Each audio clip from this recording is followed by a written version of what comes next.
Hai semua, semoga sehat selalu. Di wilayah Nusantara bagian barat dan tengah, masyarakat menggunakan keris sebagai senjata tikam. Golongan senjata bernama keris yang berasal dari Jawa ini, juga digunakan untuk berbagai keperluan budaya. Karena alasnya asimetris dan melebar, bilahnya sering berkelok-kelok, dan banyak di antaranya memiliki beragam pamor. Lapisan logam cerah pada bilahnya menampakkan serat-serat yang dapat dilihat dari bentuknya yang khas dan mudah dibedakan dari senjata tajam lainnya. Keris telah terdaftar dan diakui oleh UNESCO sebagai warisan budaya dunia non-bendawi manusia yang berasal dari Indonesia sejak 2005. Asal-usul keris belum sepenuhnya terjelaskan karena tidak ada sumber tertulis yang deskriptif mengenainya dari masa sebelum abad ke-15. Meskipun penyebutan istilah keris telah tercantum pada prasasti dari abad ke-9 Masehi.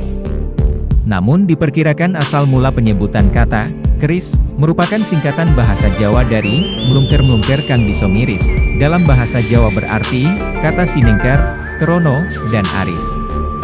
Sinengker atau sengkeran mempunyai arti kurungan, kerono mempunyai arti jalaran, dan aris mempunyai arti tanpa suloyo. Kajian ilmiah perkembangan bentuk keris kebanyakan didasarkan pada analisis figur di relief candi atau patung. Dan berikut, 5 fakta tentang pembuatan keris. 1. Pada awalnya dulu, si empu keris menggunakan tangan kosong untuk menempa keris.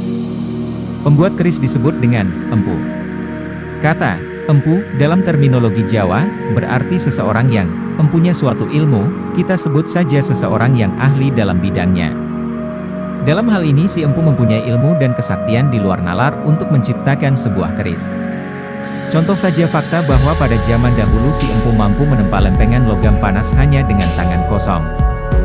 Dari ukuran logam yang besar dibentuk menjadi sebuah bilah keris yang kecil dan tipis, sesuai dengan wangsit atau arahan dari Yang Maha Kuasa.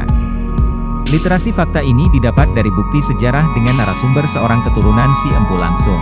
2. Bahan baku keris berasal dari batu meteor.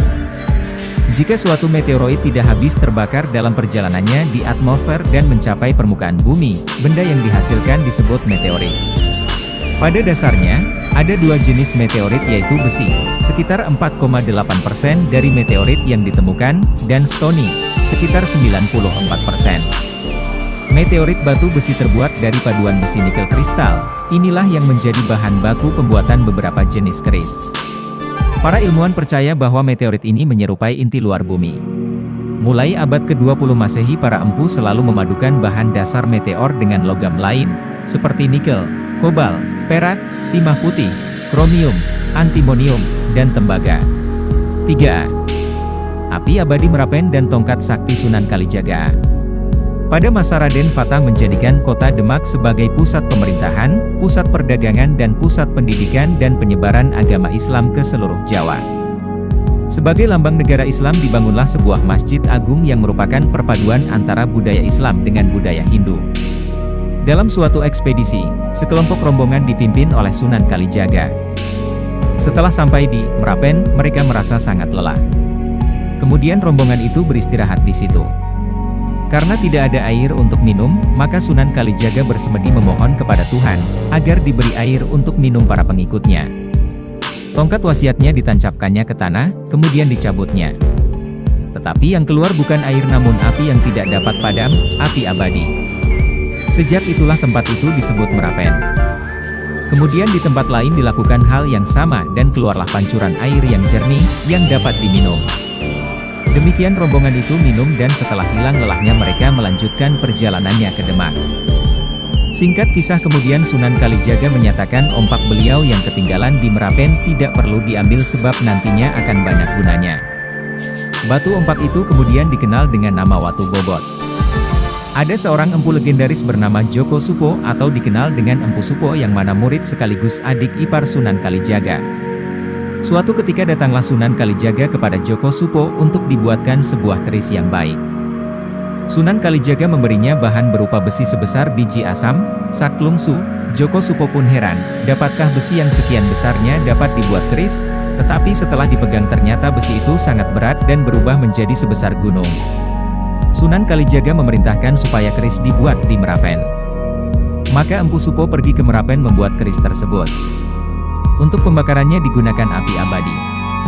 Watu bobot digunakan sebagai landasannya, sedangkan air sendang juga digunakan sebagai penyepuhnya. Aneh, air yang tadinya jernih setelah dipakai untuk menyepuh keris berubah warna menjadi kuning kecoklatan sampai sekarang. Setelah keris itu jadi diberi nama dapur sengkelak. 4. Memilih keris harus berdasarkan buku kelahiran. Seseorang yang ingin memiliki keris, tidak asal sembarangan pilih. Dalam kepercayaan masyarakat Jawa, perputaran waktu di alam semesta juga diikuti peredaran wuku. Yang mana dalam satu kali masa edar memakan waktu 30 pekan, atau sekitar 210 hari.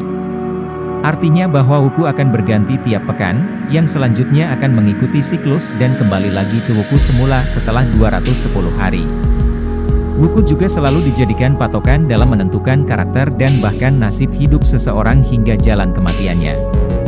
Sehingga selanjutnya bisa juga ditentukan hal-hal apa saja yang memiliki kaitan dengan karakter yang dimiliki seseorang, termasuk jenis pusaka yang sesuai. 5a. Ada ratusan bahkan ribuan jenis dan nama keris. Keris bukan hanya sebagai senjata bagi masyarakat Jawa, keris mempunyai berbagai kemampuan di luar nalar yang banyak dipercaya masyarakat. Keris sendiri adalah benda pusaka yang tidak sembarang orang memilikinya, harus dengan ritual tertentu dan laku tertentu agar bisa memiliki yang sesuai dengan orang tersebut. Keris sendiri mempunyai berbagai macam bentuk, baik ukuran dan kegunaan, namun keris hanya terbagi menjadi dua bagian, yakni luk dan lurus. Dalam perkembangannya, keris tidak lagi berfungsi sebagai senjata, tetapi sebagai tosan aji artefak karya empu pembuatnya. Sebagai konsep perpaduan, Bopo Akoso Ibu Pertiwi, keris dipercaya menyandang kekuatan gaib yang dapat berpengaruh bagi pemiliknya. Demikianlah ulasan seputar 5 fakta unik pembuatan keris. Mohon dukungannya dengan subscribe, like dan komentar Anda. Terima kasih.